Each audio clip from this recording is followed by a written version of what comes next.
దేవుని సన్నిధిలో ప్రార్థనలో బ్రతిమాలతో నేర్చుకోండి. అది నీకు ఆరోగ్యం కావాలో, నీ బిడ్డలకు స్వస్థత కావాలో, నీ కుటుంబానికి రక్షణ కావాలో, అందరూ ఆత్మచేత నింపబడాలో, దేవుని సేవలో దేవుని రాజ్యము కొరకు పాత్రలుగా వాడబడ్డాలో, నీ గుండె నిండా ఉన్న భారం ఏమిటో ఒక మాటగా చెప్పేసి విశ్రాంతి తీసుకోవటం కాదు.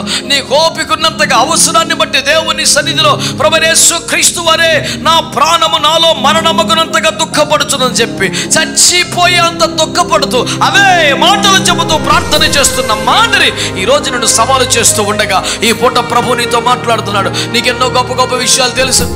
ప్రార్థన పరుల పేరు చెప్పాడు. అబ్రాహాం పేరు చెప్తావు, యాకోబు పేరు చెప్తావు, మోషే పేరు చెప్తావు, ఏలియా పేర్లు చెప్తావు, హన్నా పేర్లు చెప్తావు.